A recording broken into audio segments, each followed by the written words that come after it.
Well, the chorus of voices criticizing NFL Commissioner Roger Goodell, that chorus is getting much louder. The latest comes from former Steelers player James Harrison.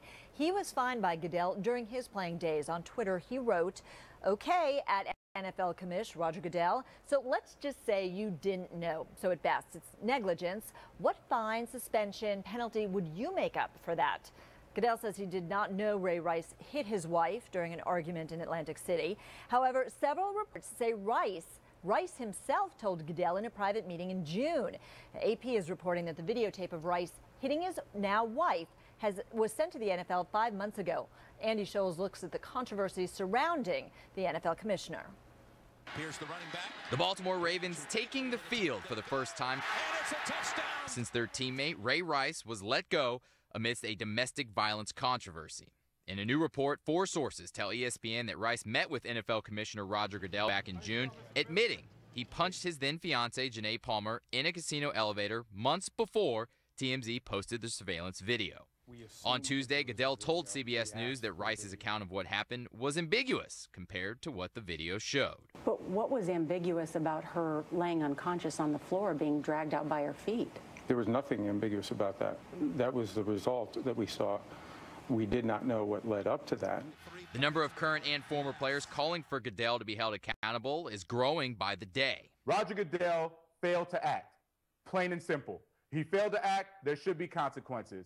And former Philadelphia Eagles running back Brian Westbrook tweeting, "Being a leader is not a part-time job. If Goodell holds the players to a high standard, he should be held to that same high standard." Mere hours before Thursday night's kickoff, CBS officials nixed a pre-recorded Rihanna opener, considering the singer's own history of domestic abuse at the hands of ex Chris Brown. Instead, devoting time to a discussion about the abuse scandal rocking the NFL, culminating with James Brown making a powerful plea. According to domestic violence experts, more than 3 women per day lose their lives at the hands of their partners. So this is yet another call to men to stand up and take responsibility for their thoughts, their words, their deeds, and as Dion says, to give help or to get help, because our silence is deafening and deadly.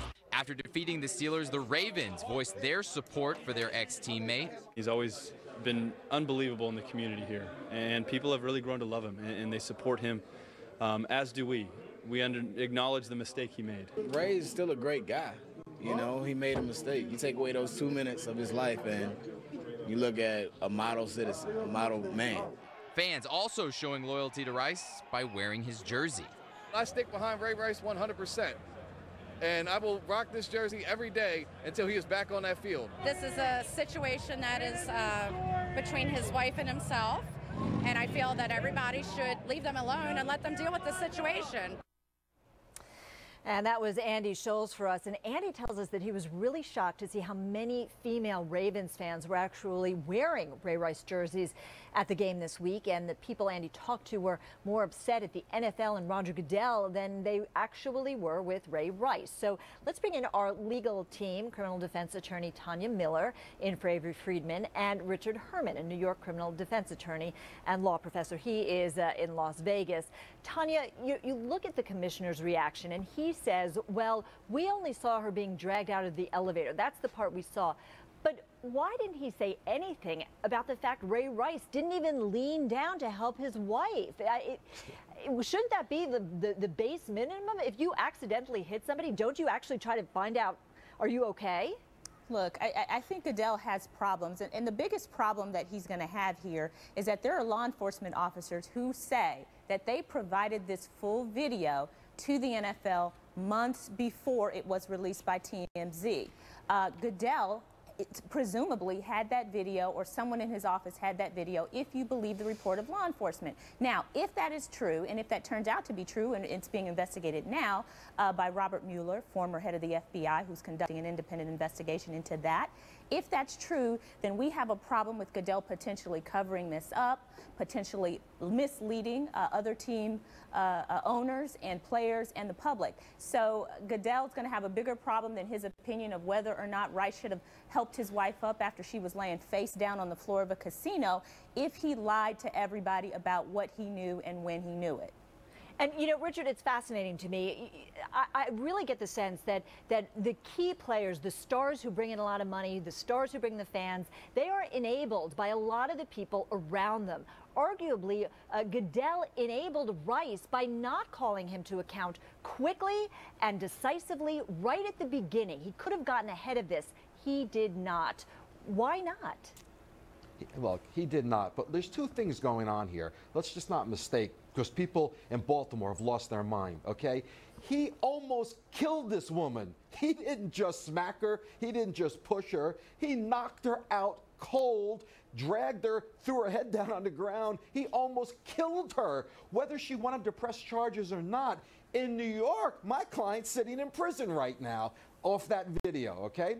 So that's step number one. Number two, oh, what a tangled web we weave, I guess, when we first seek to deceive.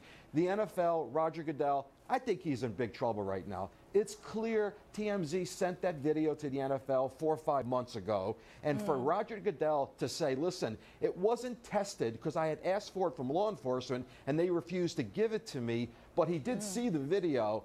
And then for him to give a little slap on the wrist, a 2-game suspension, that's beyond absurd. And the stories that he's covered, it looks like a cover-up right now. It looks bad. It looks like the integrity of the NFL is going down the toilet fast here. So, and I want to ask Tanya about that right now. Look, the former FBI director, Bob Mueller, really a guy of great integrity, a man who's stood up to leaders and said this isn't the way it should be happening. But given that it's going to be overseen by 2 NFL owners, is it really an independent investigation? Will it be sort of the clear call that the NFL needs, Tanya? Well, when you say oversee, so there's two sort of ways to think about that.